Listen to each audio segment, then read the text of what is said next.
Okay, so my name is Jackie. I know Andrea knows me. I'm Director of Financial Training. Financial Training is a company that deals with all things financial, so educationally based training for individuals around money management and also for businesses. I'm a qualified accountant as well, so I still do some accounting, but mainly training around accounting software. And I also have a community podcast as well. Oh, right, okay. What's that called? Financial Cash Talks. Right, okay. Ooh. And Andrea? Hi, I'm Andrea. What do I do? Okay, so I'm a coach and trainer, CIPD qualified, etc. My main focus at the moment is building a membership-based organisation, Authentic Woman, which helps women to identify what they want and help them to basically lead their lives via authentic living and leadership skills, self-leadership skills. I'm also focusing as well, which I'm looking forward to this call for. I'm just about to launch a jewelry collection in September, and want to actually devise a PR strategy for it. So that's the main reason I'm on the call today. Yeah, that's me really. Okay. And Sheila? I'm a filmmaker. I'm a producer director, and do some journalism as well. Yeah, is that all right? Yeah, that's fine. That's fine.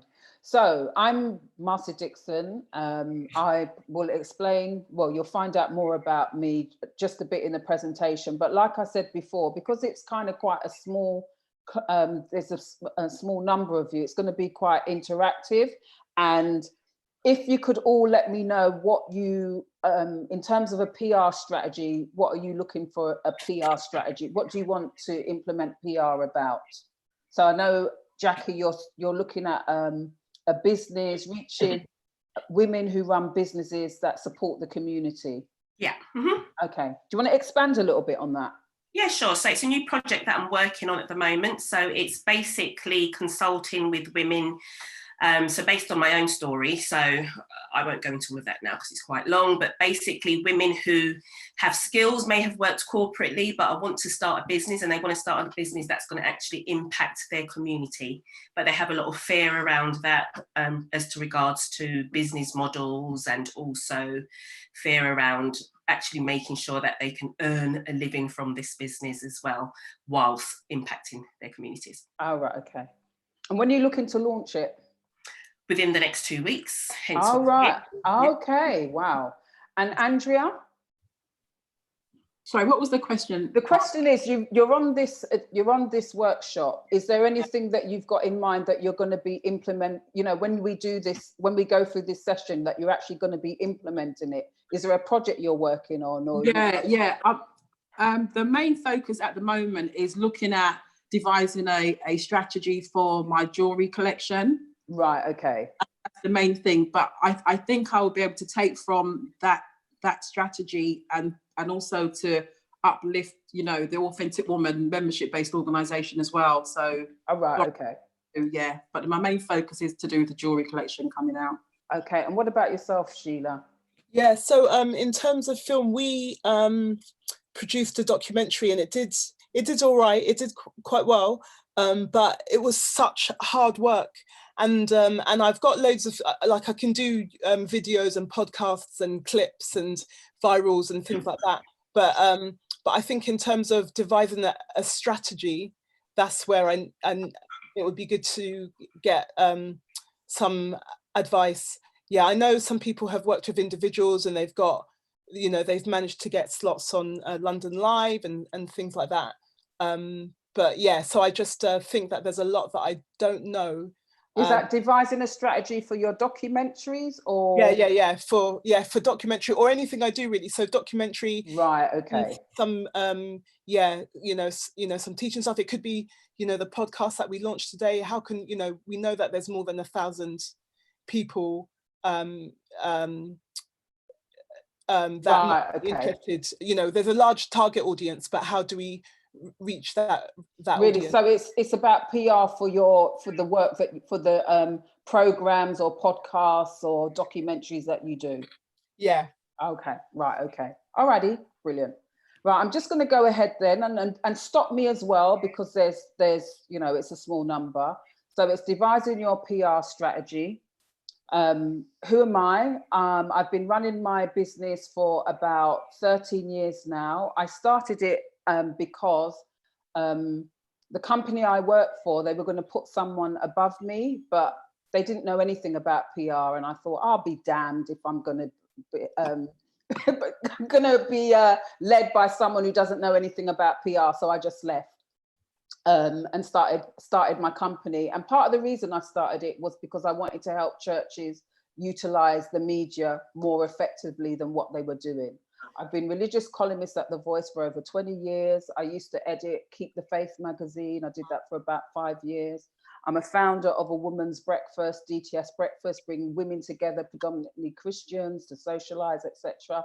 And I used to run a series of music seminars for UK gospel artists to teach them how to build successful music careers, ministries. Used to organize the Wise Women Awards. I've won an Inspirational Woman of the Year award, and I've been a recipient of a Legacy Award for my service to faith communities. I've had a range of clients, including music companies, Psycho Music, Sony Music, NHS, World Vision, YMCA, BET, GMTV, loads of gospel artists. I've worked for quite a number of various organizations, businesses as well. One of my main clients at the moment is Pentecostal Credit Union. So I've been working with them for about 5 years. And as a result of the PR strategy, coupled with a marketing strategy, they have been hitting their targets, which is to increase the number of people that are signing up to be a member of the credit union. So they've said it's gone up about 3-fold the last time I spoke to them. I remember someone asking, what's the difference between marketing and PR?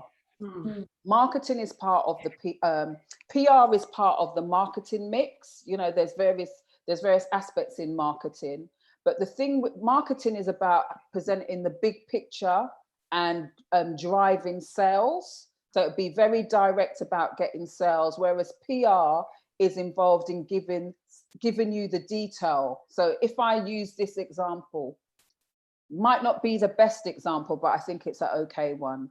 When you go out, if you're going out in searching for a partner, you make sure that you dress up, you might do your hair, you'll put on a nice outfit, you'll look the business. That's you marketing yourself. The detail is when someone comes and talks to you and says, hi, what's your name? And you start to say, well, I'm, 21. This is what I do for a living. You start to share the story about yourself. So the marketing is the big picture. The PR is the detail. Give another example, Pentecostal Credit Union, which is a credit union. So they will go out and they will encourage people to sign up. That's the marketing of it. But the PR is about telling the story behind the Pentecostal Credit Union. It's going to be 40 years old. It was set up by a reverend in response to the fact that Black people were experiencing discrimination. So if I'm going to use it about yourself, Andrea, the marketing is that you've got authentic woman and you've got your jewelry. You advertise them. The PR would be telling maybe the story behind the jewelry, because there might be pieces in that have got, they're quite unique. You might get the diamonds in them from Brazil or something like that, in a small little village somewhere or whatever. So I'm just saying that off the top of my head. Yeah. Authentic woman, you would give the backstory to why you set that up. That's the story. I set it up because I felt that women weren't being authentic, etc. And do you understand what I mean? So it's like giving people the backstory. Yeah. Okay. And PR, this is my definition. It's about communicating who you are and what you do to your target audience. So you will all have respective target audience. Jackie, your audience, you said, is women who want to set up a business that impacts the community. Is that all women, or anyway? We'll go into that. Andrea, it's about you communicating your jewelry, the merits of your jewelry and why people should wear your jewelry, I suppose. And Sheila, in terms of your documentary, your target audience, I suppose, is me. I'm just guessing here, so you can correct me, is media outlets as to where you can get the story out about your podcast, your documentary or whatever. So as to expose it to a broader audience. Yeah, and also, sorry, I didn't mention, so it's not only documentaries, it's trying to also get leads for work as an individual and also as a company. Oh, right, okay, so it's kind of two different things then. So it's about promoting your company, and then it's about promoting your products and stuff, yeah? Yeah. Okay. So when it comes to PR, you know, you've got to start off by, that's why we're here, devising your kind of PR strategy, which is how you're going to communicate whatever it is that you're going to communicate to your target audience, and what methods you're going to use to do that. So kind of the components of a PR strategy, if you've got the proposal that I sent you, it will kind of give you an idea. So normally when you're compiling your PR strategy, you're going to list the objectives, which is the goals you want to achieve, the target audience, the people who you want to reach, and the methodology, the PR tools that you're going to use to achieve that. Is that kind of clear? Mm-hmm. Okay, because that's in the proposal that I sent you. Okay, that's pretty clear. And the strategy you implement is going to be very much dependent on the time. So Jackie, you said you've got 2 weeks. So you haven't got a lot of time. The manpower and the budget that you have, because obviously the greater the budget, the more you can do. But you can still do effective campaigns without having much money. So these are the things that will affect the kind of strategy you implement. I don't need to go through this because you've just kind of, well, I'm going to go through it, but you've kind of told me what you're doing. It's two of you are launching something. And one person is promoting their business and ministry, and encouraging people to join your initiative. And it seems like it's an ongoing initiative, but I've just listed some things there about what's the project it is that you're looking to promote. I mean, do PR. So I'm going to use the phrases interchangeably, PR, promote. So what are the goals you would like to achieve? So we've kind of spoken about them. Do you know who your target audience, where are they, who they are, how do they think, what do they like, what do they read? Not in so much in that detail. That's something that I do need to actually work on. I need to get that down packed. Okay. Have you been looking into getting that down packed? No, I haven't spent any time. Okay. No, it's okay. No, it's okay. So I was just talking to my mum's just come into the kitchen. Sorry, what can you say that again, Andrea? Yeah, I haven't spent any, I would say any, time actually focusing on that. I've thought about it, but I haven't actually given time to it. Okay. Actually down for an hour or two or a day or whatever and really going through those questions. What about yourself, Jackie? No, so again, no, like I said, I know it's women that I want to reach, but I haven't looked at the detail. Right, okay. How you've made it out there either, no. So I think it's kind of just worthwhile just thinking, we're not going to labor on it, but in terms of it's women, is it just, and sorry, Sheila, do you know who your target audience is? Sheila? She's gone. Okay. Is she? Oh, sorry, I was just on mute, sorry. Okay, no problem, sweetheart. Have you got an idea of who your target audience is? Yeah, I mean, in terms of projects, it depends on the project, but the podcast we've just done, I guess it would be members, Christians of Pentecostal Christians, Black Pentecostal Christians, in the UK. Okay. And that could be maybe leaders, but it's also kind of people who are interested in the in the kind of welfare of the community. Right, okay. Because when it comes to your target audience, it's well worth it kind of just listing who they are. So Yeah. if it's a case that it's women, you know, is it Black women? Is it white women? Is it all women? Is it women between a particular ages? Is it educated women? Is it women? Do you understand what I mean? Yeah. So I think it's kind of quite important to kind of hone down who your target audience is. Most of the time when I'm doing my, when people approach me, they approach me because they want to reach the Black Christian community. So I kind of fully understand that. And sometimes it might be a certain aspect of the Black community. It might be the women, or it might be young people, or it might be influencers within that. So I kind of, it's important to know who your target audience is. Where are they based? You know, they might just be based in one location. You know, if it's not an online business that you've got, then it might be just women that are based in London, for instance. Or you might want to be targeting women that are abroad. If you're online, then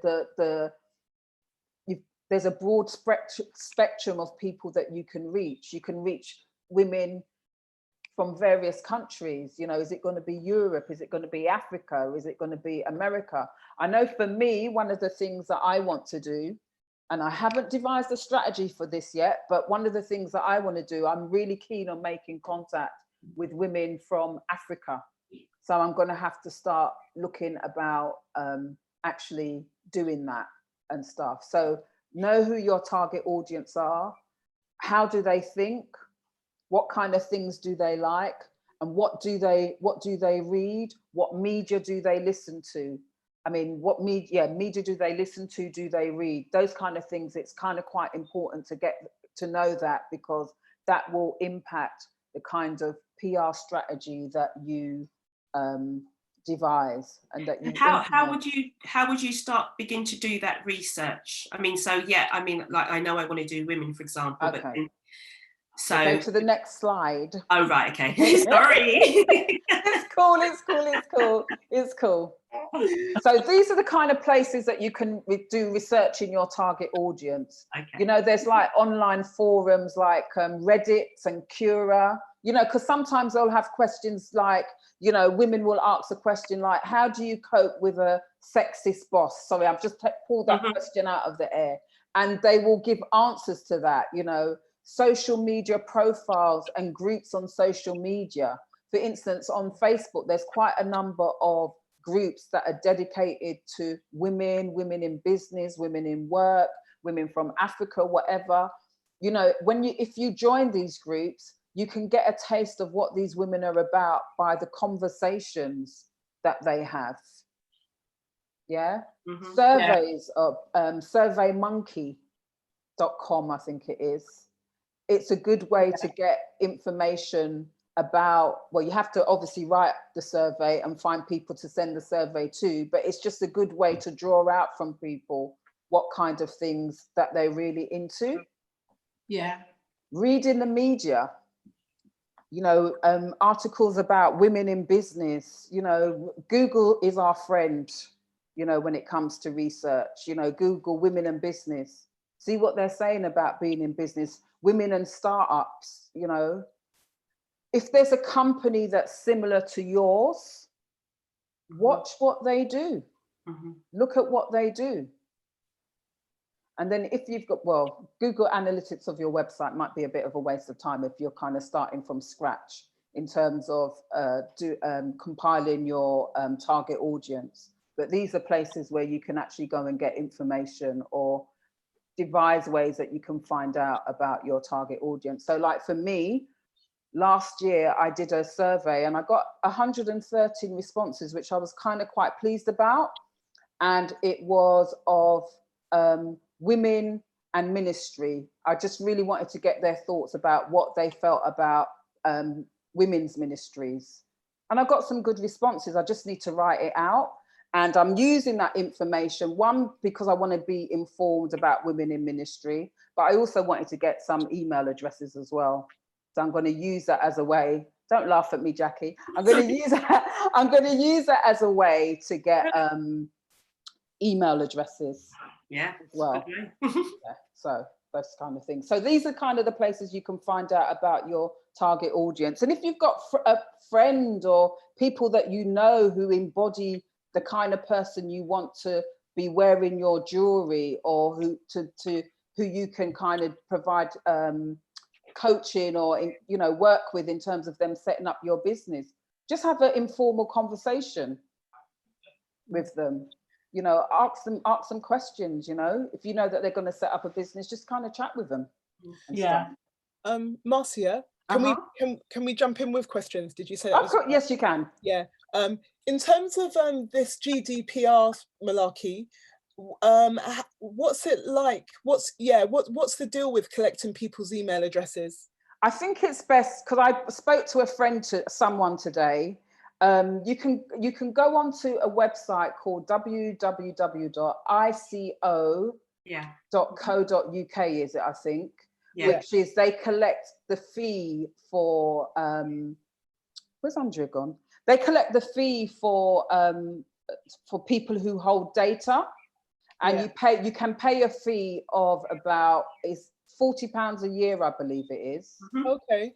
And it's about, you pay the fee. Sorry, I'm not an expert because I'm not paying the fee, but I spoke with someone today because they actually pay it. And you pay it. Yeah. And it's about making sure that you keep people's data safe.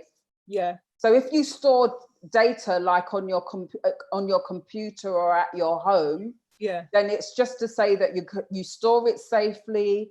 If people want their details taken off your database, that you're able to do that quite easily. It's safe, so it won't get stolen. But Jackie, you might be able to fill me in a little bit more, because it's not that clear, really. Yeah, I mean, I'm not an expert on it either, but in terms of collecting emails, if you use like MailChimp, for example, they've got everything built in. Yeah. And it's basically so that people have to sign up. So it will send them like a question saying, do they want to sign up to your newsletter, blah, blah, blah. Yeah. But then there's also that unsubscribe thing that they can do as well at the bottom. Okay, yeah, sure, got you. Yeah. So it's kind of built in already into the MailChimp software. Yeah, I think that whole GDPR thing was just a total waste of time, personally. It was just wasn't it? It was just a lot of hype.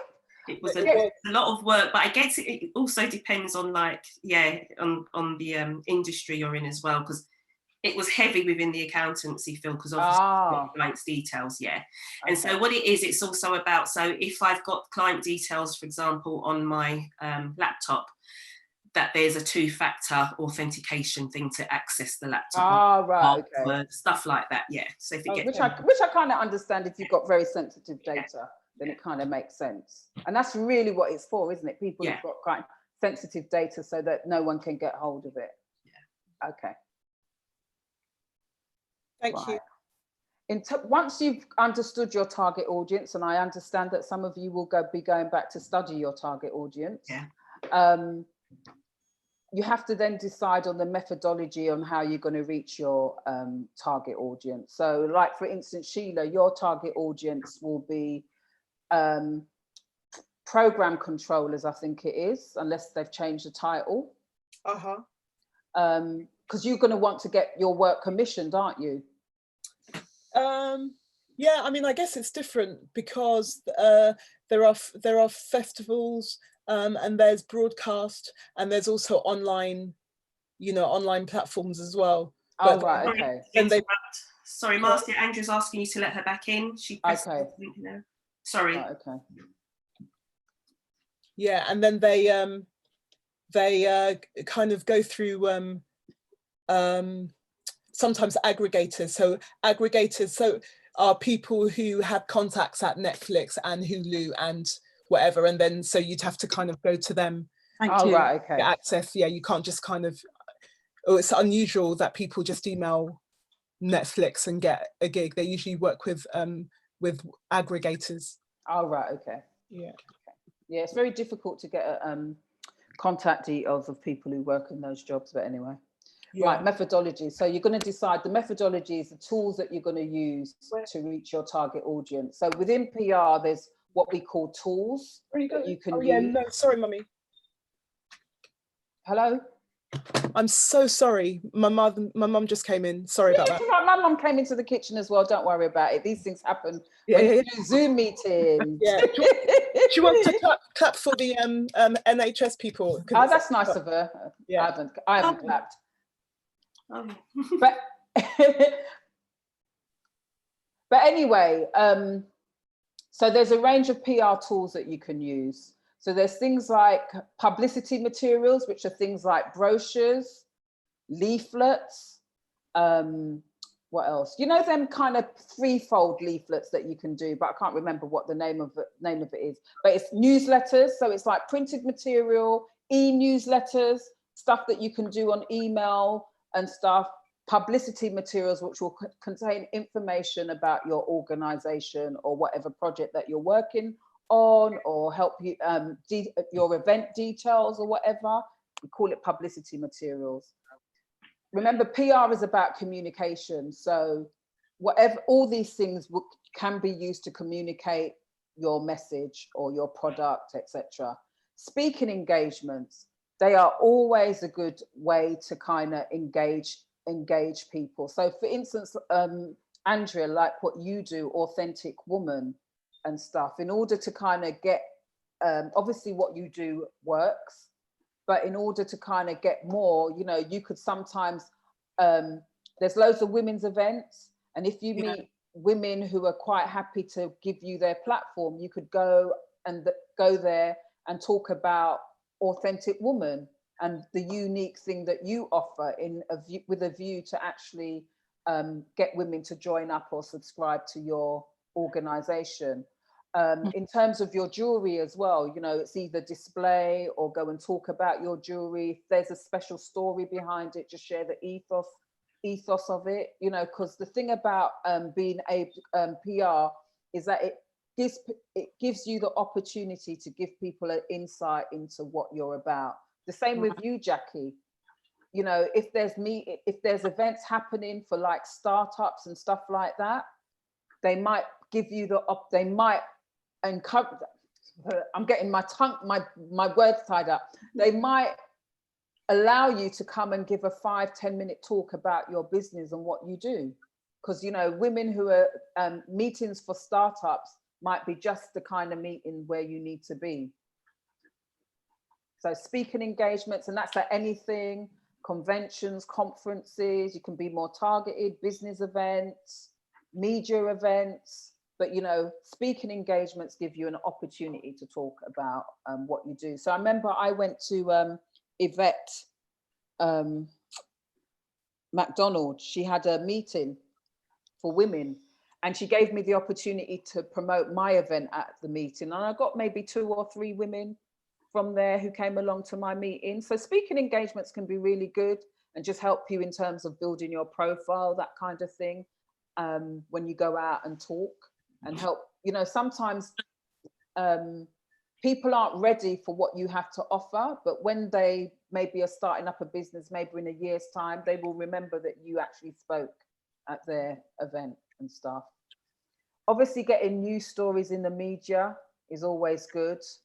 And there's so much media now, because it's there's traditional media, there's social media, there's websites, there's internet, there's podcasts, there's radio, there's TV. So there's so much now. And then there's a whole internet thing. Obviously, there's, oh, I've gone back. Internet in terms of websites, obviously, but the whole thing about webinars and Zoom meetings and blogs and stuff. And my friend was sharing with me, she shared with me that she was on a Zoom meeting the other day, and she said that people pay to have slots where they could talk about what they were doing in the Zoom meeting, which I thought was kind of quite good. So they paid about maybe £10. Yeah. So my friend came back to me and she said, that was my target audience, and stating that she would have paid to actually, because there was about 50 people on the Zoom meeting, and she would have actually paid that money so that she could talk about what she did. So I thought, maybe it's something I don't really, but it's kind of quite ingenious, isn't it?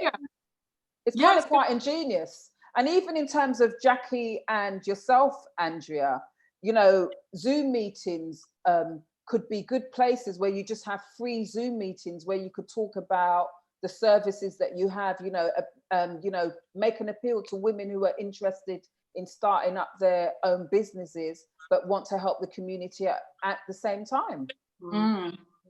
You know, it's not going to cost you a lot, really, because it's a Zoom meeting and stuff. And it opened my mind's been opened up to the power of Zoom as well, because I didn't even know that Zoom existed, to be totally honest, until about 4 weeks ago. And I've had 4 meetings on them, but it's kind of opened up all kinds of possibilities. I was talking to someone today and they said they've got a book out and they're going to launch their book on Zoom. Fantastic. That's brilliant. Because, you know, when you put on an event, you expend a lot of money. Yeah. Even though I like events, you don't even have to leave your house to have a Zoom meeting. Isn't that wonderful? Mm-hmm. Yes. No, but I'm just joking. But anyway, and another PR tool that you can use is social media. Obviously, we all know about social media: Facebook, Twitter, YouTube, Instagram, Snapchat, TikTok, Pinterest, Periscope. There's just loads of them. I'm on 4. LinkedIn as well. I'm on 4. But those are the PR tools. And what would happen when you're putting together your strategy? You would use different tools in order to communicate what you're about. You might just use one tool, or you might use 4, and you'd kind of work out what you're going to use them for and when you're actually going to use them. So a PR strategy might comprise of doing sorry, Jackie, I'm just going to use an example. Doing leaflets about what you have, your business, what you have to offer. Then you might decide, well, I would like to speak at least 3, get 3 speaking engagements where I can actually talk about my business. Mm-hmm. I might have a Zoom meeting that will be targeted at women who are interested in starting up their own businesses aimed at helping the community. And I might look to see if I can maybe get a story in the local media, for instance, so that I can share what I'm offering. And I will promote that's 6 things I've listed there. And I'm going to promote what I'm doing on Facebook and LinkedIn.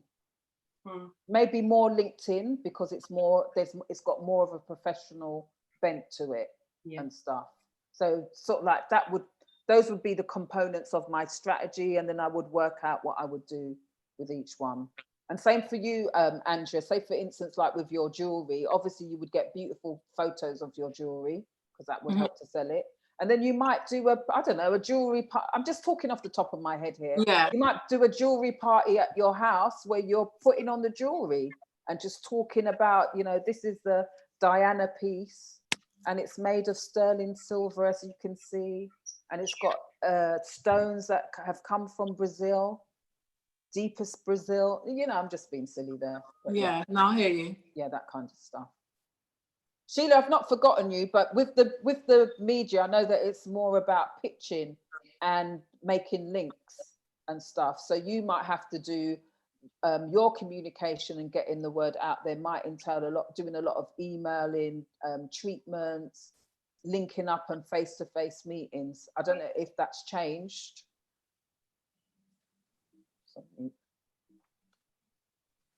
Right, other tools to consider when devising, when thinking of the methodology that you can use is databases. So collecting email addresses. Sometimes these are more for in the future. So you've got a list of email addresses of people that are interested in what you have to offer, to whom you can send details about offers, newsletters, selling services, that kind of thing. Blogs are also good. Blogs, I'm going to assume everybody knows what a blog is. Yeah. So yes. There's people that have grown their businesses using blogs. There's one person I know, she's actually my prayer partner, and she used blogs to grow her business. She's a coach, and she gets invitations to do coaching and stuff from corporate companies. She's just recently written a book as well. And her blog, regularly blogging has brought her 41,000 followers on LinkedIn. Wow. Which is a lot. Yeah, She's that's also on brilliant. Facebook, but yeah, she used blogs. Events, I've mentioned events, email marketing. Google runs a free email marketing course. So if you want to kind of do a Google search, because I signed up and I did it for a little while. And then obviously, I think I mentioned website as well. I mentioned it twice. Sorry, forgive me. So when I do my PR things or whatever, I use my databases a lot. And blogs, if I write any blogs, I put them on Facebook, but I don't really write blogs. I think how you present yourself says a lot.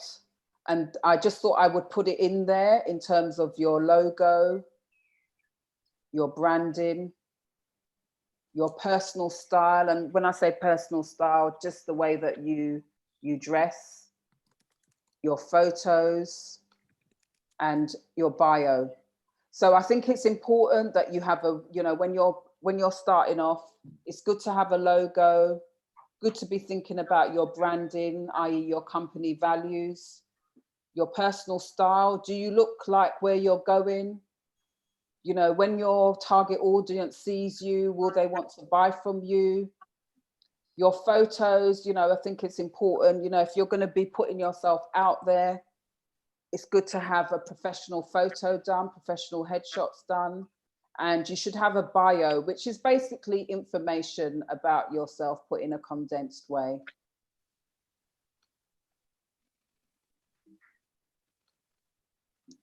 And I just thought I'd put this in here, the power of a photo. Who's heard of Yolanda Adams?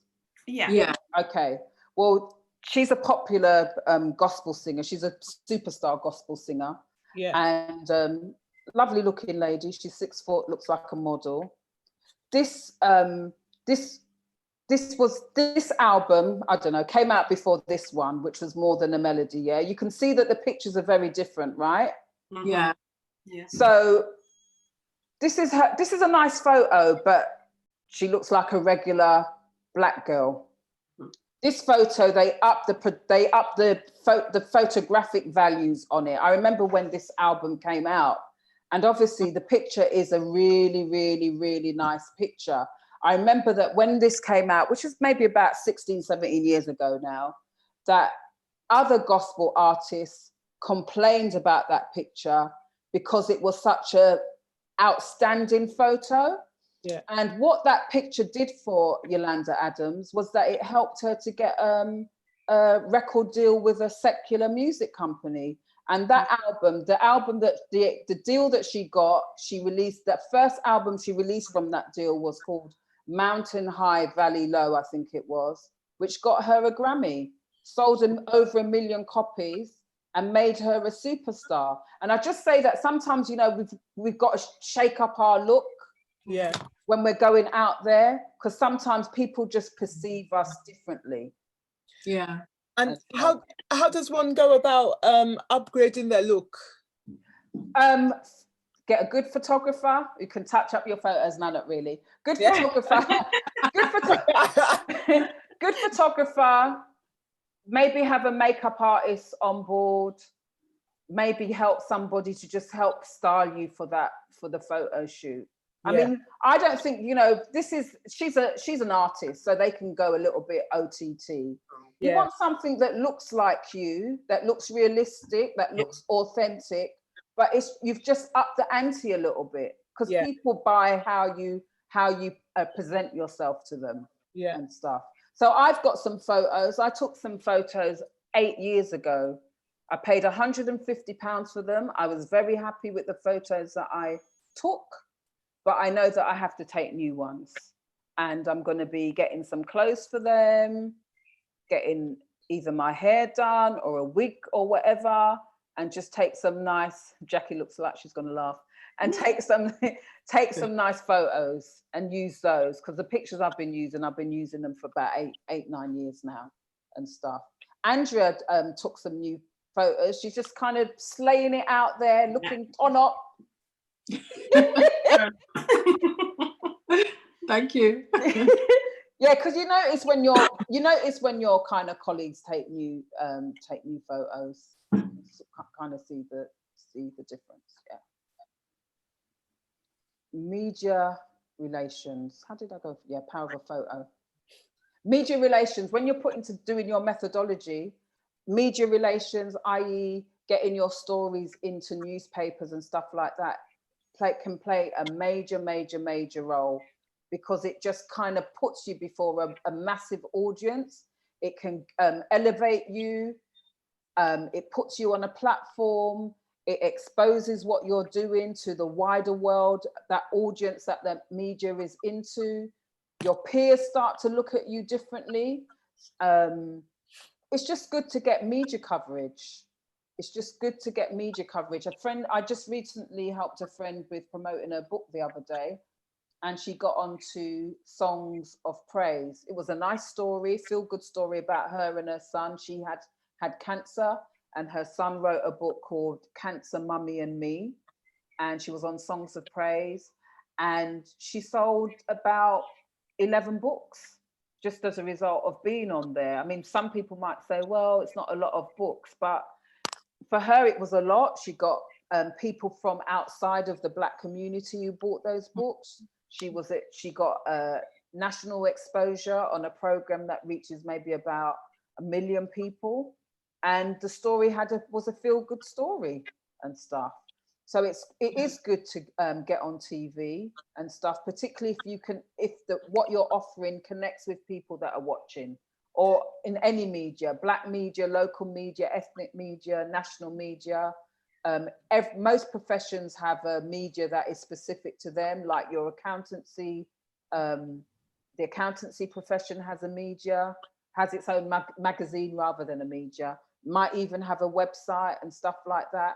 Wherever you can get a story which will help you reach your target audience, I think it's a good thing. And if there's magazines like, for instance, Pride magazine, I've not seen it for quite a while, but I do know that every now and then they do profiles. You never know who's going to be watching that, because people flick through media to see who's hot, to see who's happening, to see who's doing good things, to see who the people are they should be looking out for. So it's always worthwhile aiming to get into the media and stuff. When I was at The Voice, well, I'm still at The Voice, but back in the day, there used to be a pastor called Pastor Esme Beswick. And what she used to do, every time that there was a development in her career, she used to come along. We didn't have computers back then, we had typewriters. Come along with her story and her picture to get it put into the paper and stuff. And I share that story because she became the first Black woman to be appointed president of an organization called Churches Together in Britain and Ireland, I think it was, which is an ecumenical organization.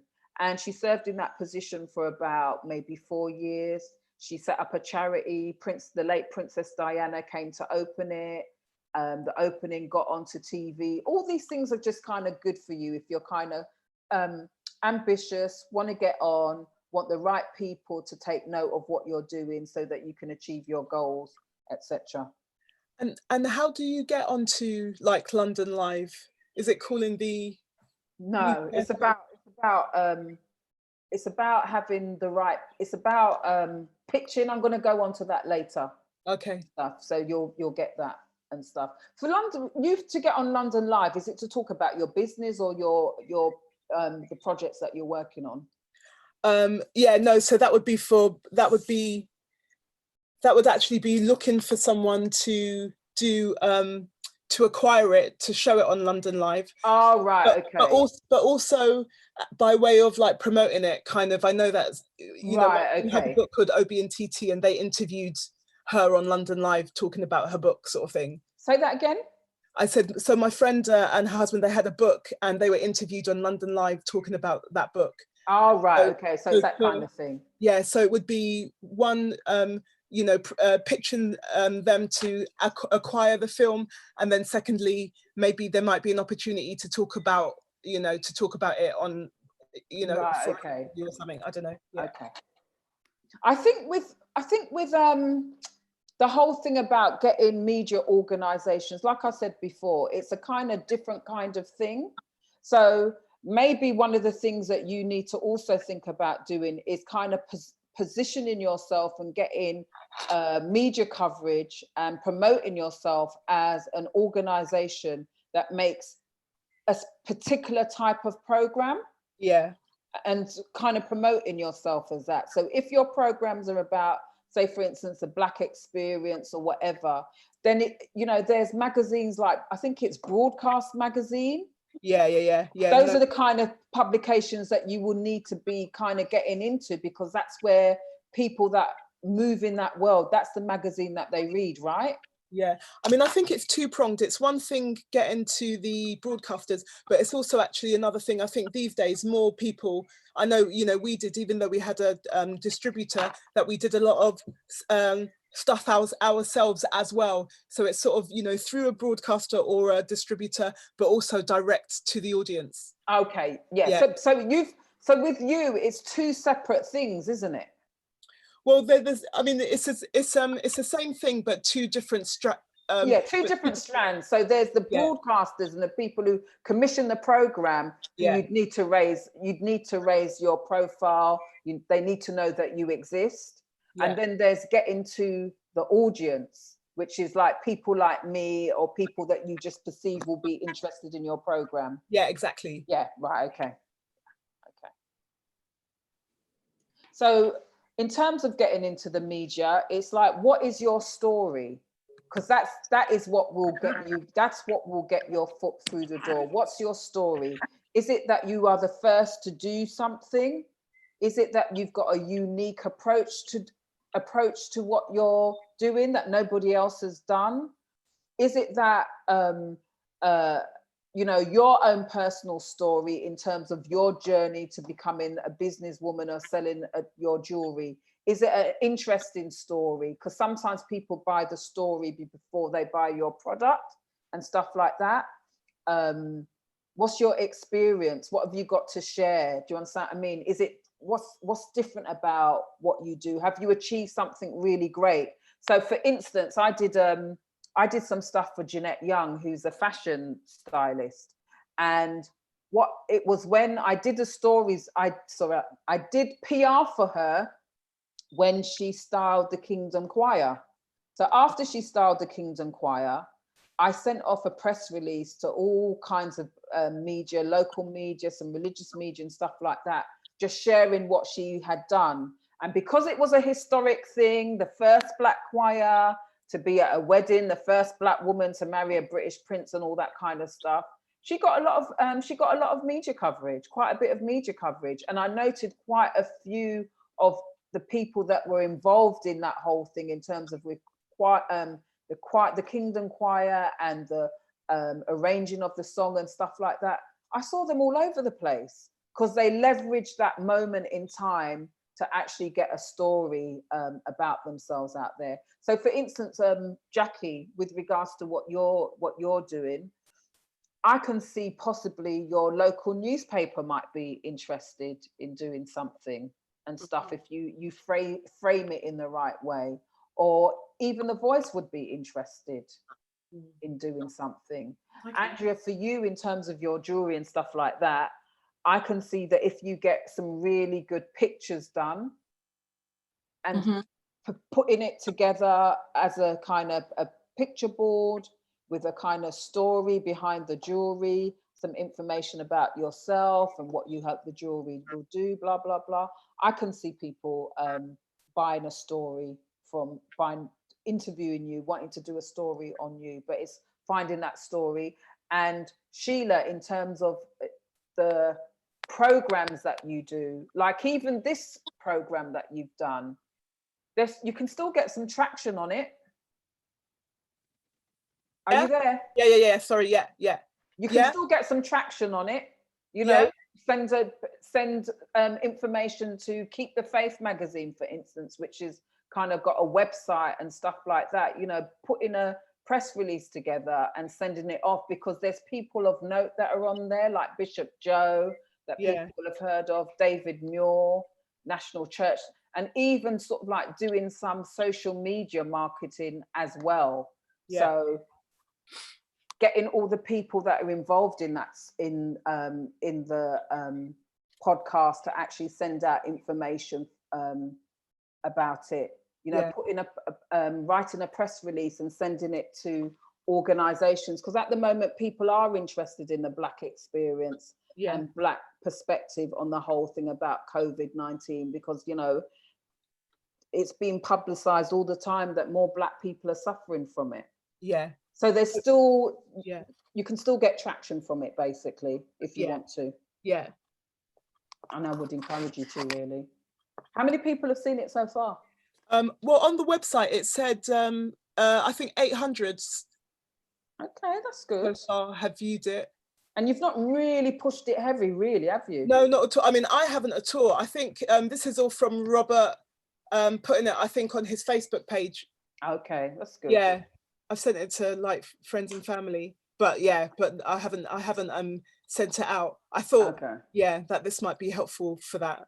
Okay, well, I think you should do a press release about it, just saying that, you know, you've done an exploration of the whole thing about COVID-19 and what it means for faith communities. I mean, listen to me, I mean, it should be going to Premier Radio. You know, to see if they will do a story. They've got Premier Gospel, they've got Premier Radio. Hold on, I'm a bit hot here. Ooh. Yeah, they've got Premier Radio. I'm sure they would be interested in doing something on it. So it's just emailing their press office, or? Well, I'm going to go to the next one. All right, sorry. I'll just story. Let you do your. So it's what you need to do is email, sorry, I've got the English wrong here. Send an email, a pitch email, which is just an outline of a potential story that you think the media, a particular media would be interested in, or do a press release, and you would send that to the journalist that is that you know would be interested in that story, or the news editor. So in terms of Premier Radio, you might want to send it to the news desk, for instance. Most publications have a news desk, or you might want to see if you can get it on a particular program, like, for instance, Moyua, who does a program in the evenings, a popular program in the evenings on Premier Radio and stuff. So you would do an email. So like when I did the thing for Juliet, my friend Juliet Coley, who's a PR proposal I've sent you, I just sent a general email to say you might want to be interested in interviewing Juliet Coley. Her son wrote a book called Cancer, Mummy and Me, when he learned that she had been diagnosed with cancer. Her faith got her through that illness, and her son's book was recently released, something like that. And I sent them outlines of 3 individuals that they could use for a particular program they were working on, and they chose Juliet's story. So it doesn't have to be, the pitch doesn't have to be long, and I'm quite happy when this finishes to kind of send you an email, a pitch that I've done, to just give you an idea of what you would need to write if you're putting together something and stuff. But it's really kind of just giving bullet points as to why your story is worthy of being featured in a publication. So you find the journalist that you want to send it to, or the presenter. Most of London News has, I think, news planning desk. I can't remember the email, but most media outlets have a news planning desk, or you can get the contact details from their website. It's good to follow up with a phone call or another email just to check that they've received your press release, and ask if they are interested in doing the story. So sort of like people pitch me for stories. I mean, I'm more liable to do it if I get sent a press release, to be honest, and stuff. So press releases can be good if they've got all the components of a story that is needed. I find it's good to send press releases because some publications, they don't really have a lot of journalists on them. But if they get sent a press release that is well written, they're liable to use it and stuff. So I think it's worth doing. But I know of other PR people who never write press releases, they just send pictures all the time. So it's either or. But organizations like the Beeb, who've got a lot of story, they're quite happy with pictures, because they'll either do the story or they won't do the story and stuff. But it's got to have the news values. It's like you, Sheila. I mean, you're looking to get publicity, but when people come to you or you're doing something, you look for the salient news points, wouldn't you? Yeah, exactly. Yes. Yeah. So it's just kind of in reverse, you know, you're just kind of doing what you're going to be approaching people, trying to get over why they should, you know, you're basically going to be doing your job in reverse, basically. Yeah. I didn't explain that very well. What's that noise? Sorry. Sorry about that. That was someone out in my garden. Sorry, have you got any questions? Because I feel like I'm waffling here. No, it's good information. It's good information. Okay. And it'd be good for you to send us that email, to send me at least anyway. Yeah, I will, definitely. Oh, please. So you have to work out, you know, think about what media outlets is best for you, or what media outlet you would like to be featured in, you know, and that's all going to be determined by your target audience, who you want to reach. Do they read or do they listen to, or do they watch that particular media outlet that you want to reach? Like, for most people who want to reach the Christian community, most people will want to get a slot, you know, be interviewed on Premier Radio. You know, woman to woman, they are. Maria Toth, I believe that she's off at the moment, but Maria Toth is so open to interviewing people. What's her name, Maria? Maria Toth at Premier Radio. She does a program called Woman to Woman. Oh, yeah. So if you can find a way, you know, to convey, put a good story outline to her, she's bound to interview you. Yeah. She's bound to interview you. You know, her show is a popular show. You know, good story of how God did helped you, or what you're doing to help women, you're in. You know, good book, you're in. That makes it sound too easy, doesn't it? Yeah. No, but she's very open. She is so open. Yeah. She's very, very open and stuff. And then when you do, if, say for instance, you approach her with a story idea and she puts you on the program, make sure you milk it. Make sure you let people know that you're going to, on Facebook, let them, and your mum and your husband and your children, not really, but make sure you let people know in your circle and on your social media that you're going to be on her show. And then what's normally good is that show will normally be recorded. And I'm just using her as an example. Yeah. When it's recorded, post it back on your social media so people can listen to it. Yeah. Andrea, don't yawn, because it makes me feel that I'm being boring. No, please no. I'm relaxed. I'm taking all the information in. So when you're putting together your strategy, think about what media you want to get in, but also think about social media as well. That's a really very powerful, that's a powerful tool. As I told you earlier, somebody I know has built her business writing blogs that were posted on social media. Yeah. And people are always making connections with her on social media. She's got 41,000 followers. The whole world is on social media these days. You know, your target audience will be there. Even all the people that, Sheila, that you most probably will want to connect with, they will be on one of the social media. And I understand that a lot of media personnel, like journalists, etc., a lot of them are on Twitter. Yes, you can follow them on Twitter. You know, you can build relationships with people on Twitter. You know, I remember in my early years being on Twitter, I got I found a client on there, and the work that they gave me paid my mortgage for about 3-4 months. Wow. So it's a good place to get work and to connect with people. So I'm going to turn the light on because it's got quite dark. Hold on.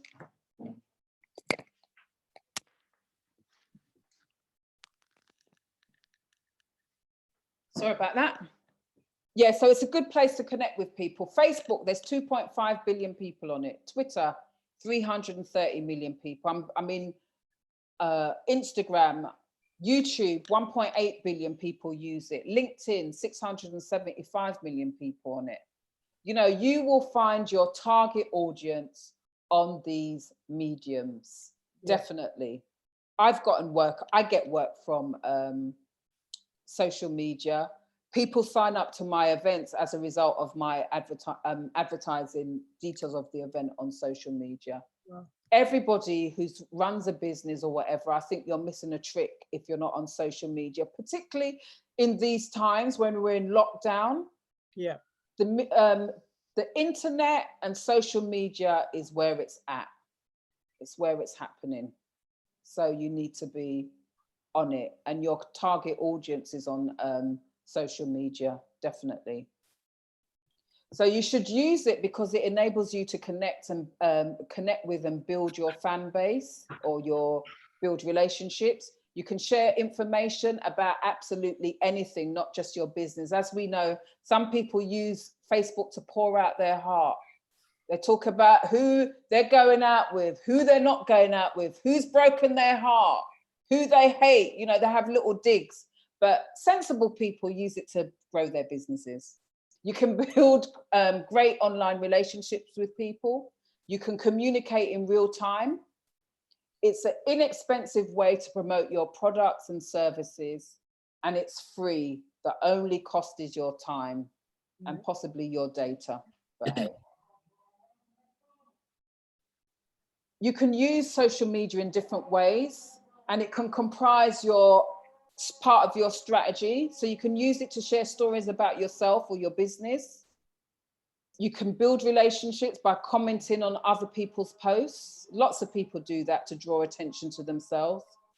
You can inbox people, particularly if you feel that you've got a warm lead or something like that. Facebook and Instagram have got their story feature, which is again a good way to talk about what you do, show what you do. You can use it to show the human side of your business, your charity, your ministry. You can post pictures. Pictures speak 1,000 words. Sometimes they're more powerful than actual words themselves. You can use videos. Videos are really popular. I mean, they're the key way. Sheila, you're in your element, mate. Yeah. And you can share news about your initiatives. I find out a lot. I mean, sometimes I look through social media in order to get leads for my stories. So say, for instance, I'm just going to use you, Jackie, with your with the business that you've got. I mean, have you shared anything about it on social media? Not yet, because I haven't been ready to launch. So when I say launch it, that's what I mean. Start advertising it. And oh, right, but you're going to act. So when you launch it in 2 weeks' time, does that mean that's the start of your campaign, or? Yeah. Mm-hmm. Oh, right, okay. So social media is a good, I mean, you could even start talking about it now, to be totally honest. Mm-hmm. Just letting people know that you're working on a new project, blah, blah, blah. And then you can kind of slowly reveal maybe that I'm just giving these are just things I'm saying off the top of my head. Yeah. Mm-hmm. Give people ideas about the branding. Like you can say to people, my logo's now completed. This is what it looks like. If you're moving into offices, which you may not be, this is what blah, blah, blah. And then also as well, it might be worth sharing with people the backstory about your business. I mean, because you've got about 3 or 4 things going and you've got a podcast. Mm-hmm. You could interview Andrea. Mm-hmm. No, I'm joking, but yeah, you could interview Andrea and stuff, or Sheila for that matter. Mm-hmm. And the thing about it, when you've got a podcast, it gives you it's a great tool that you can leverage to make connections with people that you might not otherwise get to talk to. Yeah, it's true. Mm-hmm.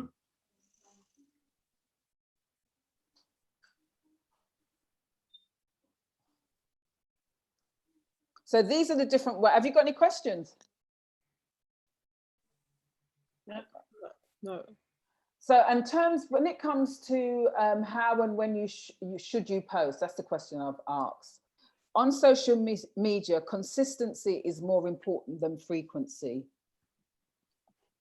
Okay.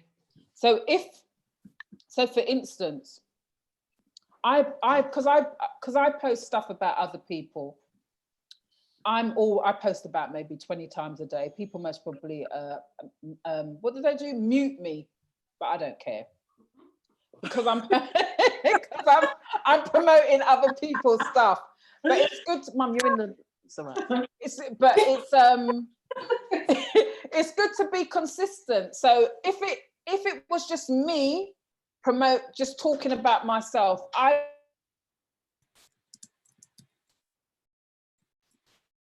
Hello. I think she's frozen. You frozen, Marcia? Yeah, I think so. I can see you, Yeah. Jackie. She's frozen.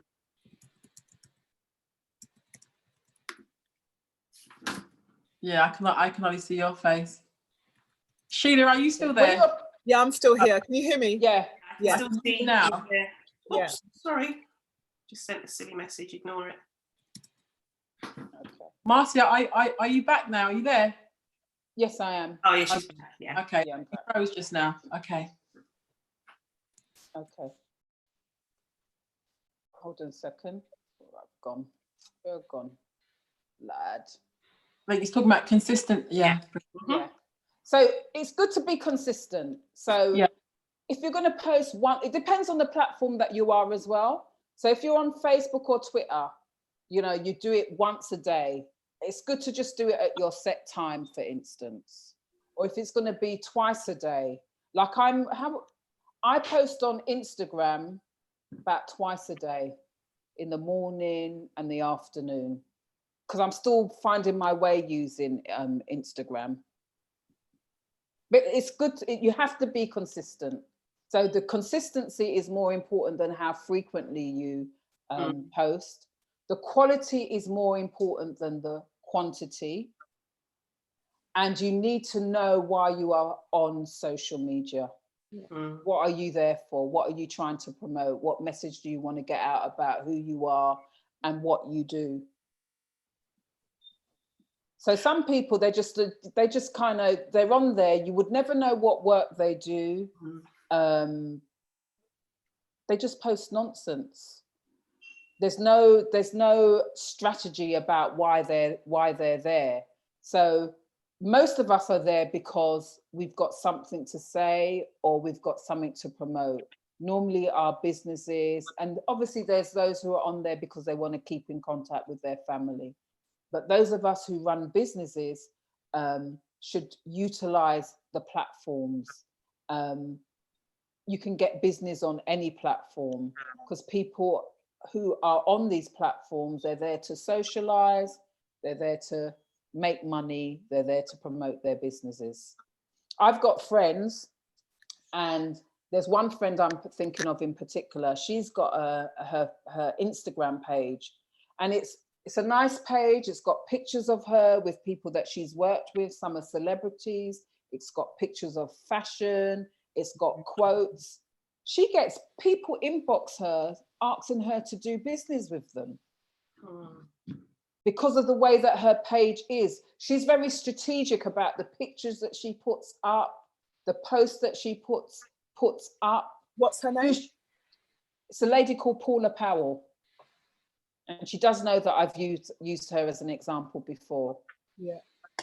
And because people like the feel of her page and who she's pictured with, they inbox her for wanting her to work with them, to introduce them to people or to network with people, get them networked with people, because she's strategic about her page.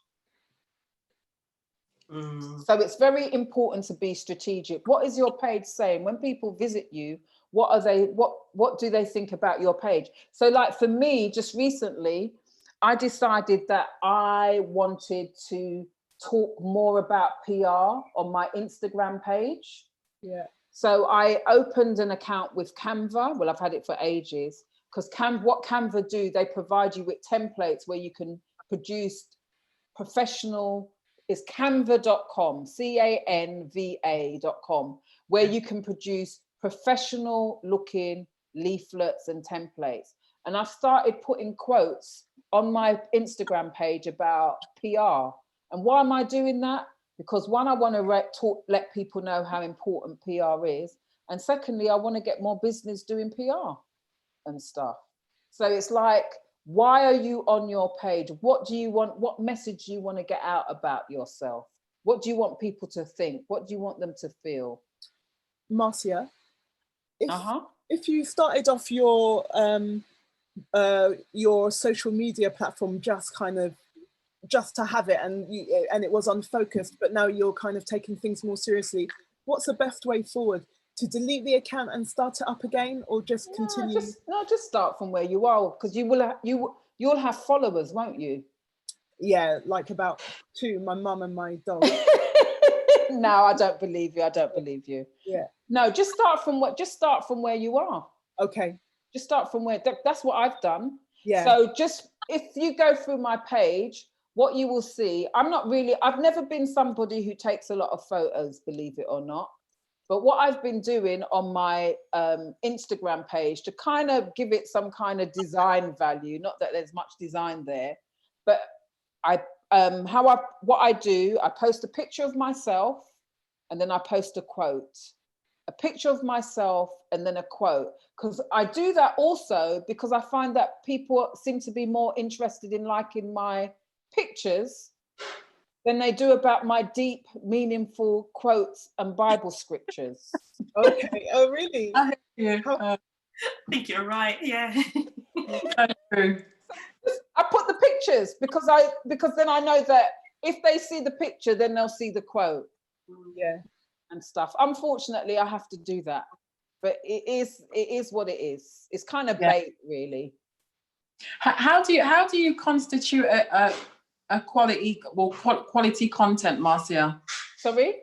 What constitutes quality content, like a quality post? What does that look like, do you think? What's a quality quality? That's a good question to ask. Something that helps you towards your goal.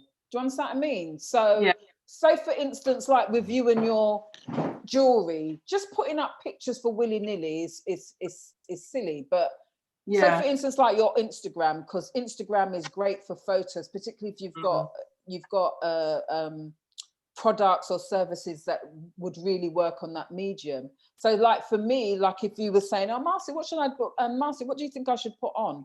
I would do things like talk about, mix up being an authentic woman with my jewelry. I'd have fantastic pictures about my jewelry. I might have quotes about authenticity. Because you're good at doing videos, I might have a video. So I'd mix it up, but I would be very strategic in terms of my messaging that I would be putting out. Or I would encourage you to be very strategic about your messaging that you put out on your page. And I would use the Instagram. I would use the Insta story feature. So for instance, I might do, like like you've got your jewelry. Yeah. I might do a contrast and say, because you can do surveys on Insta stories. So I would ask, which jewelry do you prefer? I'd make it more jokey, if you get my drift. Yeah. I might do that. Do you understand? To kind of gauge which aspects of my jewelry people are feeling. So for instance, again, I'm going to use Jeanette Young again because I work with her and she's my stylist. So I say that she's my stylist. She does these videos. She started vlogging. And what she's noted is that people tend to like the vlogs where she's seen going shopping and wearing the clothes, as opposed to when she gives fashion tips. So she decided to say, which do you prefer? When I'm wearing the clothes or when the fashion tips? And she's found that 67% of her people who watch her vlogs prefer when she puts the clothes on. So what she will now do is modify her vlogs and she will most probably veer more towards the ones where she's doing shopping and wearing the clothes, as opposed to giving tips. So that's just an example. So quality it's difficult for me to say what's quality content, because I might see something and I don't like it, but it should be whatever content you put up, it should be helping you to achieve your goal. Yeah, should be part of your strategy. Right. Yeah, that's good. That's clear for me now. Thank you. And what about yourself, Jackie? Do you use your social media? Yeah, I do, but not half as much as I should. I mean, I was really consistent towards the latter part of last year. And then I've kind of just drifted right off now. And I think it's because I have been, well, I've been really busy, but not just that, I've been really thinking about what is it that I want to post on social media, rather than posting for posting's sake, which is why it's really good. So now I can be really focused. Okay, that makes sense. Yeah. And also as well, what you should be mindful of is that there's tools that you can use so you can pre-program your posts. Yeah, I used to do that. Oh, right, okay. Did you know about those? Okay. Andrea? Yeah. I've heard about Hootsuite. Hootsuite, but there's others as well called Buffer, I think it is. Yeah. Okay. TweetDeck you can schedule as well. And TweetDeck. Okay. Buffer and TweetDeck. Later. I don't know if it's still good. What's that one? Later. I've not heard of that one. Okay. And I used to, I mean, before Facebook changed the rules, I used to pre-program all my tweets. So it meant that I didn't have to be, on social media all the time, doing it myself, because I prefer to post on my personal page than I do on my business page, because personal pages, hardly anybody ever sees them. Yeah. They don't see them because Facebook wants you to pay so that people can see the posts. Even on your business pages, unless you go through the whole business manager thing, it's just got really, really crazy.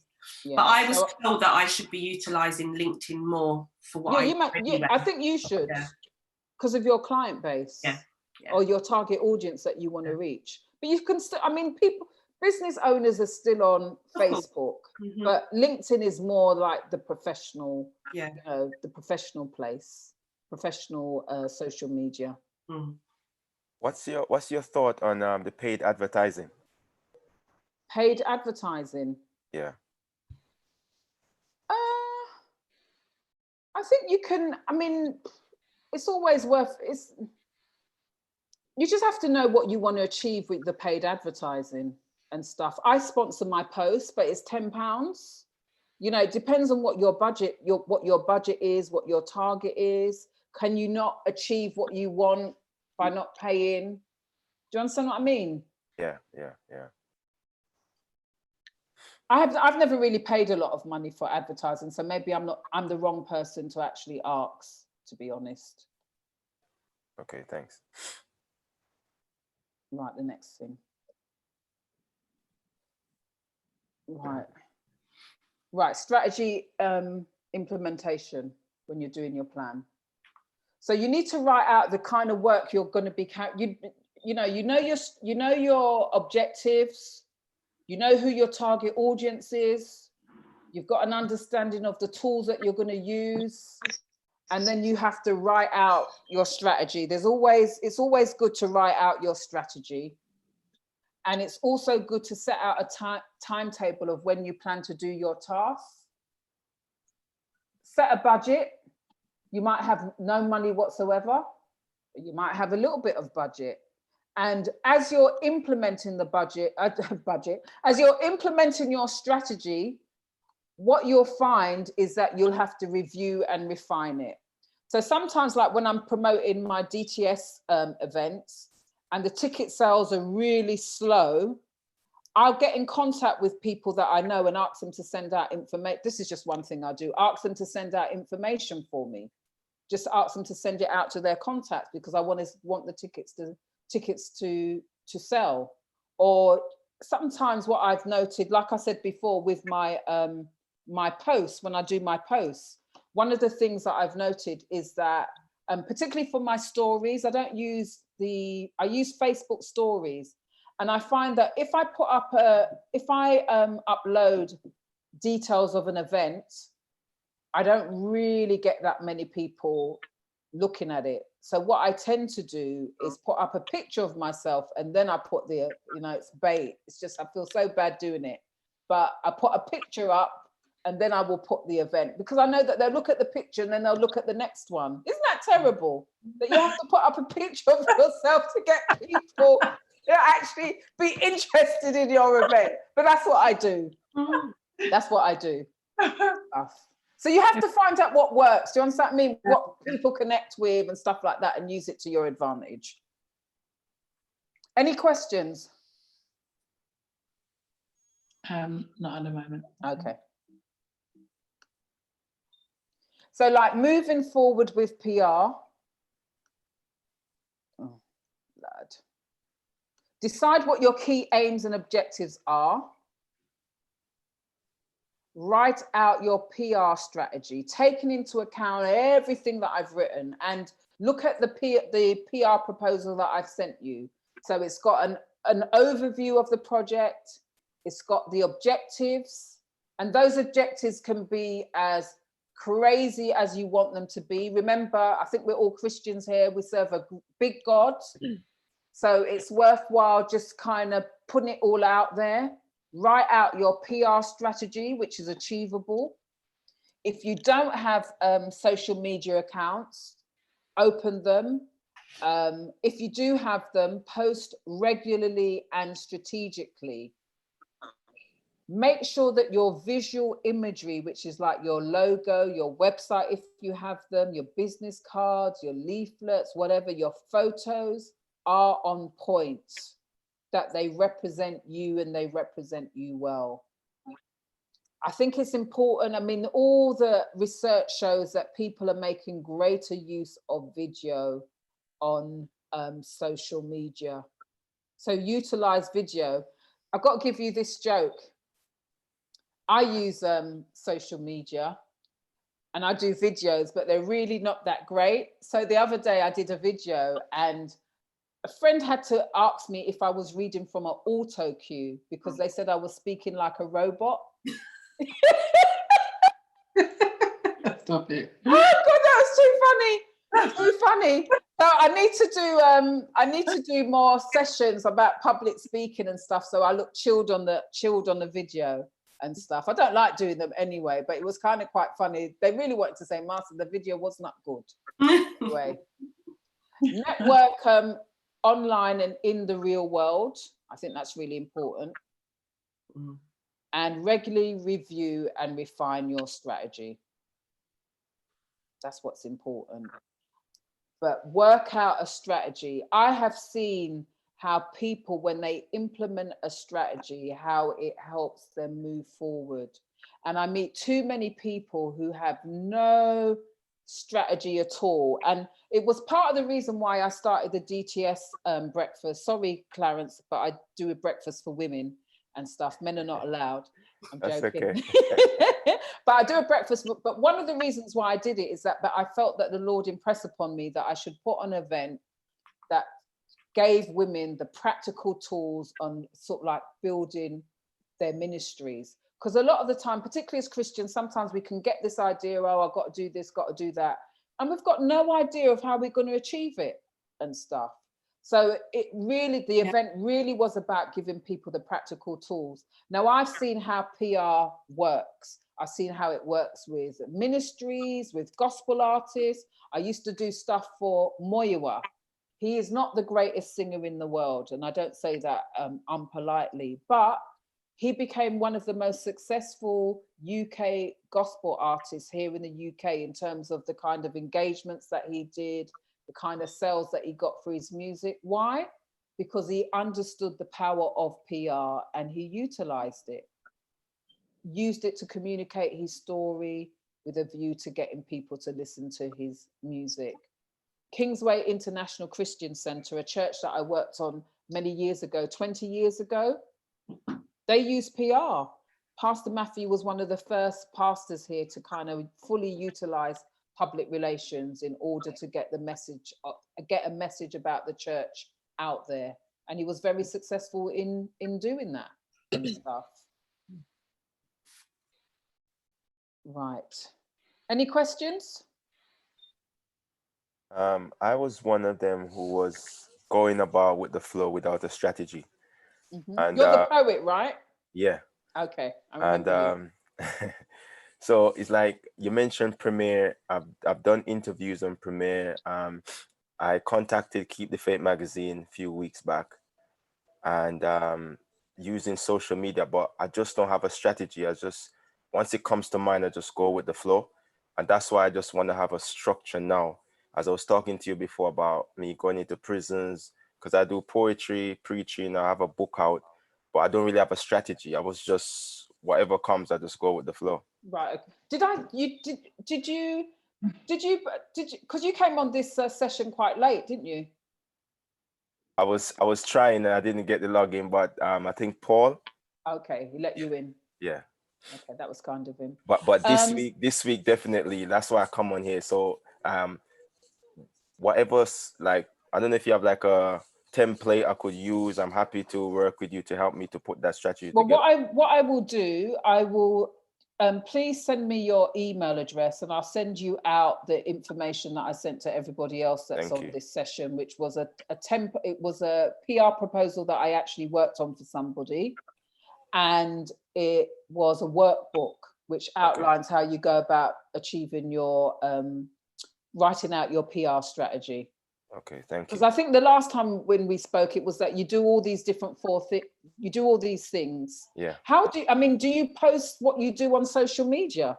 Yeah, I do it on Instagram, Facebook, and Twitter. Okay. So because I preach as well, so and I do motivational work. Sorry. And I do motivational workshops in prisons, and I do one-to-one in homes for boys who are excluded. So I get invited to different places under different names. So some people call me the poetic preacher, some people call me the preposition man. So you'll turn up to an event and they say, "Oh, I didn't know you were talking about Clarence." So it's like, okay. So what do you want to be known as then? You can't have all these names. Well, everything else will change except Clarence. So I think I'll just stick to that because some of the boys in the industry would just say that's the poet. So they don't know me of any other name but the poet. Okay. Yeah. Well, maybe you might have to reintroduce them so that they call you Clarence. Do you understand what I mean? So that there's just, everybody knows you as Clarence. Yeah. And Clarence the poet, Clarence, what did you call yourself? Clarence the proper whatever man or something? Yeah, so I have a project called the Purposition Project. So it's about purpose and positioning. Right, okay. So I came up with the idea because I was working, but I didn't feel fulfilled. And I realized in order to fulfill my purpose, I have to position myself. So I just called it the Purposition Project. Right, okay. So, and is that the book as well? The book is called The Journey from Yard to Broad. Right, okay. Okay. Yeah, and that's been doing well so far. That's the interview I did on Premiere and a couple radio stations. Oh, right, okay. Yeah, is it selling well? Yeah, it is. Okay. But I'm doing all of that without a strategy. And right, okay. I really think I need a strategy now. Okay. Well, I mean, you're obviously doing quite well. Yeah. So it's just to kind of bring everything together. Yeah, yeah. Oh, right, okay. I mean, it's, you know, if you're getting the work coming in and people know who you are, it's just to kind of bring it all together and stuff. Yeah. So send me your email address and I'll send you the details. Thank you. Thank you. And are you getting a lot of views on Facebook or social media for your poetry? Yeah, I do, because what happened, because I travel in and out of London, so it's like the young people follow me a lot. So I have about 1,000 people on Facebook, 900 on Instagram. Okay. Yeah, so a couple hundred here and there, and then people share my stuff as well. And I have like the Purposition group where I share my quotes and stuff. Okay, that's good. That's good. What church are you from? You're Seventh-day Adventist, right? Yeah. Okay. So what, do you just preach in Seventh-day Adventist churches or? No, I do different knife and gun crime events. So when I heard about you is when they did, Paul Frompong did the knife and gun crime event. Who did that, sorry? Paul Frompong. Oh, yes. So I remember him. That's when I heard of you. And I was part of Jam with Michael Leger. Ah, okay. So I heard about you. You didn't promote the concert with him, did you? No. Okay. Okay. All right. Okay. So you're kind of in with those guys then. So do you know, what's his name? Mark Prince? Yeah, I know Mark. All right. So Yeah. have you ever done anything with him? No. Okay. Yeah, but I just follow him on Instagram. All right. Okay. You've not met him? No, not face to face. Because you know he's part of the Seventh-day Adventist Church, right? Yeah, okay. yeah. Well, maybe it might be worth your while connecting with him. Yeah. And stuff. Yeah. And seeing if he's doing anything where you can kind of perform, you know, Okay. because sometimes with PR and it's good to link up with certain people, collaborate, all that kind of stuff. Yeah. Okay. Right, you can do PR. Like I said, you can do PR quite cheaply. I remember in one of my sessions I did some stuff for Pastor Marjorie Ashimawolo. Pastor Marjorie Isomwe. And she wanted to pamper homeless people on her birthday. So she says, Marcia. So I was going to try and do an impression, but I can't. She's just said to me, she spoke to me and she said, Marcia, you know, I'd like to help the homeless people. I'd like to do a pampering session for the homeless people. So I thought, okay, that sounds really good. And what I did, I just put a note out on social media that she wanted to pamper homeless women, and she needed toiletries, toothbrushes, all that kind of stuff. And I sent it out on my WhatsApp list as well. And all this stuff came in, toiletries, towels, even hotels donated quilts and stuff like that. She was able to do about maybe 100 packages with things that people need, with toiletries and stuff like that. And that was just from a message that went out on social media. Didn't cost me a penny. And I didn't get paid for it either, but that's all right. That was my birthday gift. No, I'm joking. But yeah, sometimes you can do things and it doesn't cost anything and stuff, particularly if you build up your social media following and stuff. You can set up websites for free as well. There's places like Wix.com, moonfruit.com. That's if you haven't got a website. You can write a blog, and you can do those for free. But I think most of you have got a website, so you might not need to do that. You can make, Sheila. Yeah, I'm here. You can make good videos on your smartphones, can't you? Yeah. My gosh, my little niece, 8-9 years old, is doing some crazy stuff with visual effects on her mobile phone. Shame she on needs you. to teach me. Is she going to do a Zoom meeting? Yeah. She should. I should get her to. That would be good. Because I've got this camera. All I can do is take film videos. I don't know how to edit it. I don't know how to put on nice effects or whatever. I could do with some help. I'll sort you out. Sort me out. There's places where you can get free online tools to create leaflets and stuff like that. I use canva.com now. Yeah. www.canva.com. You can visit places like www.fiverr, that's got 2rs.co.uk, to get promotional material made very cheaply. That's things like leaflets, logos, etc. They're not going to be brilliant, but if you haven't got a lot of money. And this is not PR in a budget because it might be expensive to join these groups, but I always think it's worthwhile joining professional organizations like the Chamber of Commerce and that kind of stuff. Particularly if you're in business, it just gives you that professional edge, doesn't it? It's like being an accountant. You have to be part of, there's 2 accountancy organizations, isn't there? There's about 3 or 4. Yeah, 3 or 4, yeah. But it's worthwhile being part of them, isn't it? It just kind of adds to it. Yeah. Right, I can help with the following. You lot should pick my brain, you know, while I'm here, because my prices go up sky high to help devise and whatever. So just pick my brain. Just say, Marcia, can you help me put together a strategy? Because I've got half an hour left. Yeah, I'd love to put together a little a press release. Yeah. For the video, for the audio clip. Okay. Well, sort of like what I would do, because COVID is what's popular at the moment. I would say that I'm just talking off the top of my head, so just take the notes. But it would be something like leading figures from Britain's Black Christian community have contributed to a podcast where they explore COVID, the devastating effect of COVID-19 on the Black community and how the church should respond. The release has been put together by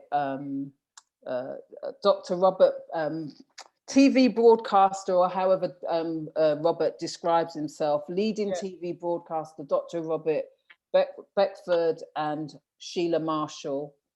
And maybe pull out some quotes. So list the people, the contributors include Dr. Dulcie Dixon, head of, forgotten the name of her college. Dr. David Muir, head of the NCLF or whatever he is. Bishop Joel Aldred, broadcaster, ecumenist or whatever he calls himself, an author. And stuff. And then I would include the link to it in the press release. But I would fill it out a bit more. That's just sketchy, what I've shared there. How many words? About 400, maybe up to about 400. Okay. And then I'd have a section after, like, note for editors, where I would put, I would write a little bit more about yourself. So I'd say Sheila Marshall is director of blah, blah, blah, blah, a company that produces videos, podcasts, etc. And if you've won any awards, that I would list those. And in the actual press release, if you've won an award, I would describe yourself as award-winning podcast producer or whatever. Okay then, because I mean, ideally, like Robert would go and chat to people. Okay. Yes. I mean, I don't mind. Like, have you got Maria's email address? I tried to Google her. I couldn't find it. I don't know if there's. I think she's. I can send it to you. Yeah. Thank you. Yeah. I could just squeeze that, but like this public malarkey is an area. I don't know how others feel about that sort of thing. What's that? Kind of just being public, being in front of the camera, being. Well, I mean, I don't really like it, but sometimes you just have to do it, innit? Do it, yeah, sure. Got to come out of your comfort zone. Yeah, it is. Absolutely hated it. So when I do my DTS events, I'm nice to everybody, but I'm a person that I normally, if I don't have to say hello, oh, forgive me, I know it's not Christian, I wouldn't say hello. Do you understand what I mean? Because I'm a bit introverted, but sometimes you have to come out of your comfort zone, as Jackie has said. And then you'll find that you like it. Anybody else? Pick my brain. The points here on your screen, is that a strategy you take us through, or you choose which one you need and you do a strategy? What's that for? In terms of what I can help you with? Yes. I can actually work with you to devise a strategy. Okay. Or I can help. I can run a PR campaign, but see, you sound like you're running anyway, so you just kind of need help in terms of pulling it all together. Yeah. That's what it sounds like to me. What is the media consultancy? Just kind of media consultancy is just consulting about PR, media, sitting down, chatting. I don't mean chatting, but just kind of giving general advice, etc., about media, how you can utilize it, consultancy in terms of PR, that kind of thing. Okay. Marcia, would you suggest, I'm just thinking about the jewelry page and my personal Instagram page. Let me look at your page. I'm looking at your page. Look at your page. I've just got the Andrea Graham page on Instagram. But I'm thinking it's two things really, because it's the same thing on there's two things happening. It's the same thing on Facebook. On Facebook as well. But in relation to the Instagram, because I'm still having to build my Instagram. It looks all right though. I don't have a lot of followers on my Instagram page, but what I'm thinking is... You've got 673. when you're amongst people that's got like 197,000 and 40,000, you just start. Not quality, it's quantity. Yeah. No, I hear you. But what I wanted to ask you is, because I'm thinking it might be better for me to begin to build the jewelry Instagram page, so that's on its own. But maybe I could build it from the current page and point people over. What, do you want to have two separate pages? You want to give yourself more work? But the thing is, because what my actual, I think that what I'm projecting at the moment, I'm trying to bring myself in a bit. So I'm working at the moment at, okay, Andrea, your training development, you do coaching, etc. But what is it that you actually do? So I've just been bringing myself in so I can come in and be a bit more targeted in the message that I'm actually bringing at the moment. So I'm working on that currently. So I'm thinking if in the next couple of months I then start to throw jewelry, even though the jewelry does come out of, it is inspirational jewelry, it is, you know, quotes and all that kind of thing. I'm just thinking how to introduce it without it being a bit going too thin. Do you think I need to create another page for it, or just mellow it? My thing is this: can you manage another page? I think I would manage another page if it meant it would be more effective to have another page.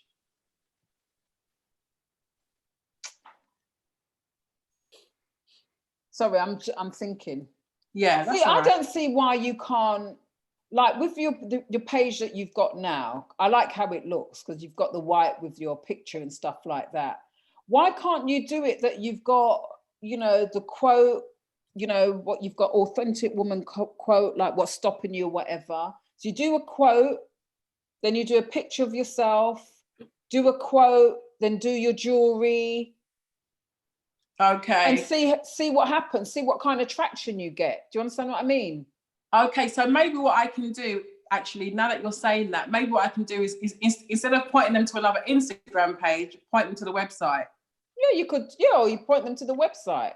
Yeah. Because it's work, isn't it? I'm just thinking you're doing this page and then you've got to do another page. Yeah. If you've got someone who manages your page or manages your social media, then that's fine, I think. But yeah.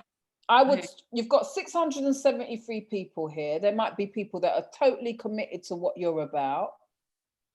Why not see how they respond to your jewelry? Yeah, I hear you. Okay.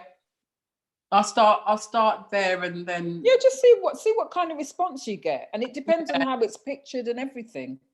Yeah. But your page looks all right though. Yeah. I've been being a bit more strategic in how. It looks all right. Looks good. Yeah, I can see it where you're being strategic. Yeah, just trying to. Good. But I just need to refine even more at the moment my whole message. So this is really good. This is really good. The information tonight. So. Yeah, your page looks all right, but I can see where you kind of thinking a bit more about what you're putting out there. Yeah. Looks good. Looks good. Thank you. Any other questions? Speak now or forever hold your peace. So, Clarence, when you got featured on Premiere, did you get good response from that? Yeah, I went on with Theo Manderson. Oh, right, okay. Yeah. So you said your poetry online. Yeah, and I did. I read I paid some pages on the book as well. So okay. And then he promoted it on his social media page as well. Oh, right, okay. And I did as well. So, right, okay. But I still think for me, the strategy is just definitely what I need. You know what I mean? So something to work with, because now I want to approach like the councils, and because most of my years here, I've worked with young Black boys. So I think I tend to understand them more from a prison and street level. So when I do the one-to-one mentoring, I started a year ago. So I go to their homes, and then I covered for people in People's Referral Unit. But now I want to do my own thing, because they get hundreds and they just give me peanuts. So I know I want to establish myself as the guy who can do the workshops as well. So I just want to be out there, like travel to different churches, organizations, prisons, wherever, and just do so within your own church, do they utilize your services? Yeah, Okay. every week. So I'm all over the country, really. Okay, let me ask a question then.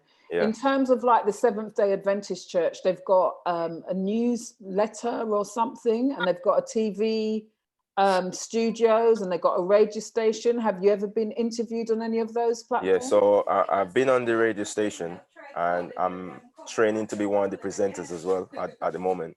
Okay. And I've done the magazine as well, and I've been written up in the magazine by Daryl. I don't know if you know Daryl, who does the Voice and also the Adventist paper. So I had it in both. Okay. Okay. I still think that there's so much more people I could reach. Definitely. Definitely. Definitely. But I'm doing all of that without a plan. It's just somebody link me with somebody, I just go. But I don't really have like a strategy. So one of the problem with that is that they will ask me one question, different radio station, I give them a different answer. So I don't have a strategy to say, okay, this is this. Okay. Well, when I send you the stuff, have a look over, and then if you want to have a chat with me, give me a call. That's what I can. Yeah, thank you very much. I appreciate that. Thank you. Are you from the UK then? I came here in 2002, so From Jamaica. Ah. So mentally I'm here. Sorry, physically I'm here, but mentally I'm back home. Okay. All in Jamaican, always mentally back home. Okay. Right. Okay. Thank you for joining me. So, any other questions before I take leave? No, this has been good, Marcia. I think there's a lot of work to get done, to act on, really. And just like I can't remember his name, Clarence, the poet was saying, sorry if I can't remember your name, what he was saying regarding having strategy. I think that's the main thing for me, really having a strategy for each thing that I'm actually doing now, so that I can be more focused and I'm able to measure the results as for each step that I take, so I can know that it's actually working. Well, you started doing your events and you're getting results from your events. I mean, I'm going to be copying you on that, love. That's cool. But you're getting results. You're getting results. You've kind of stepped out, done your events, and you're kind of getting good results. And I think all of you can make use of Zoom, particularly you, Jackie, in terms of reaching out to women. Just doing, are you thinking of doing a startup? Come and hit, even if you just talk about your expertise, which is the financial side, which a lot of people don't get right when they're starting out. Exactly. I would encourage you to do that. Yeah, definitely. Brilliant. Yeah, definitely. And it is like what Andrew said, lots of information. It's now sitting down and actually doing the work. So yeah. Okay. That's. I think I might have to look at some of your services, Marcia, in a couple of months regarding on the jewelry side of things, especially. Okay. Yeah. With one thing I would say with your jewelry, get really good photos done. Have a look at some of the pages on Instagram and see how they present the jewelry and stuff to get some ideas. But you're going to need to get some really good photos done. Yeah, that's actually being done. I'm just about to download the pictures from the photographer. Oh, right, okay. Was it expensive? Was it expensive? Mm. No, it wasn't. It wasn't as expensive as I had to pay about 9 years ago when I got my first lot. No, 2014 when I got my first lot done. It wasn't. It wasn't as much as back then. The guy that's done it for me, the same guy that done my photo shoot, he also does product photography as well. So I'm gonna have a look at what he's already done. He sent me through some samples already, and I like what he sent through. So he's not. Okay. I don't think he's expensive. I can give you his details and stuff like that. I think it's worth your while actually looking and having a look and seeing what other people are doing on Instagram with regard to how they're presenting their jewelry. I mean, I've just typed in jewelry, for instance, and one of the one that I'm looking for is a magazine. She's got they've got 73,000 followers. Yeah. Okay. What's that one called? Jewelry Spotlight. Okay.